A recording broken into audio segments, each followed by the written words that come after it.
அனைத்து உரிமை குரல் நண்பர்களுக்கும் வணக்கம். நாம் தமிழ் கட்சிக்கு ஆதரவளிக்க போற மிகப்பெரிய சினிமா பிரபலம் இது குறித்த இந்த வீடியோல முழுமையாக பார்க்க போறோம். வாங்க பார்க்கலாம். அனைத்து உரிமை குரல் நண்பர்களுக்கும் வணக்கம். தமிழ்நாட்டில் இருக்கக்கூடிய அரசியல் கட்சிகள்லயே பொருளாதாரத்தில் ரொம்பவே பின்தங்கிய ஒரு கட்சியாக இருக்கக்கூடியதான் நாம் தமிழ் கட்சி. குறிப்பாக நாம் தமிழ் கட்சி அப்படின்னு சொன்னாலே அவங்க ஒரு கவுன்சிலர் சீட்டு கூட வாங்கலையே அப்படின்ட்டு ஒரு விமர்சனம் தான் நாம் தமிழ் கட்சி மேல அதிகமாக இருந்துட்டு இருக்கு. இதற்கு முதல் முக்கிய காரணமே என்ன அப்படின்னா நாம் தமிழ் கட்சியுடைய பொருளாதார நிலை அப்படின்னே சொல்லலாம். ஏன்னா ஒரு பொதுக்கூட்டம் போடணும்னா கூட கட்சியில் இருக்கக்கூடிய ஒவ்வொரு நிர்வாகிகளுமே சேர்ந்து அவங்களுடைய கை காசை போட்டு தான் அந்த பொதுக்கூட்டத்தை கூட நடத்திட்டு வந்துட்டு இருக்காங்க. நாம் தமிழ் கட்சிக்கு என்ன ஒரு பெரிய ஆளுமையே இல்லாத காரணத்தினால தான் நாம் தமிழ் கட்சி பார்த்தீங்கன்னா ஒரு பெரிய முன்னேற்றம் அடையாமல் இருக்காங்க அப்படின்னு அவங்க மேலே ஒரு விமர்சனமே இருக்கு.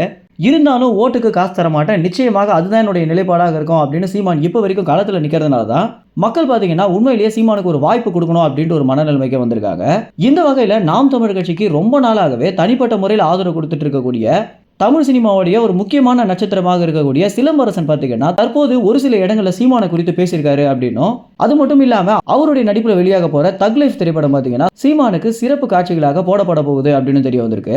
ஆரம்ப காலத்துல இருந்தே சீமான் அவர்கள் பார்த்தீங்கன்னா சிலம்பரசன் என்னுடைய ஒரு நெருங்கிய தம்பி அப்படின்னு சொல்றதும், அதுக்கு பிறகு சிலம்பரசன் எல்லா இடங்களிலுமே தமிழுக்கும் தமிழ் தேசியத்திற்கு ஆதரவாக பேசுறதும் நிச்சயமாக இவங்களுக்குள்ள ஒரு மிகப்பெரிய புரிதல் இருக்கு அப்படின்னு சொல்லி ஆகலாம். சீமான் அவர்கள் கூட இறுதியாக என்ன சொல்லியிருந்தாரு அப்படின்னா, நான் எடுக்க போற படத்துல சிலம்பரசன் தான் கதாநாயகனாக இருப்பான் அப்படின்னும், கதை எல்லாமே தயாராக இருக்குது, ஆனால் எனக்கு ஒரு டைம் கிடைக்கணும், சிலம்பரசனுக்கு ஒரு டைம் கிடைக்கணும் அப்படின்னு தான் சீமான் அவர்கள் இப்போ வரைக்கும் சொல்லிட்டு வந்துட்டு இருக்காரு.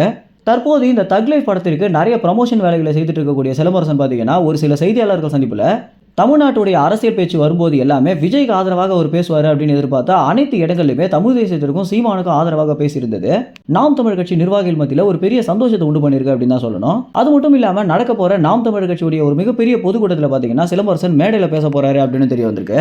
இந்த ஒரு தகவல் குறித்த எல்லா விவரங்களையும் உடனுக்குடன் தெரிஞ்சுக்க உரிமை சேனலை சப்ஸ்கிரைப் செய்யுங்க. நன்றி, வணக்கம்.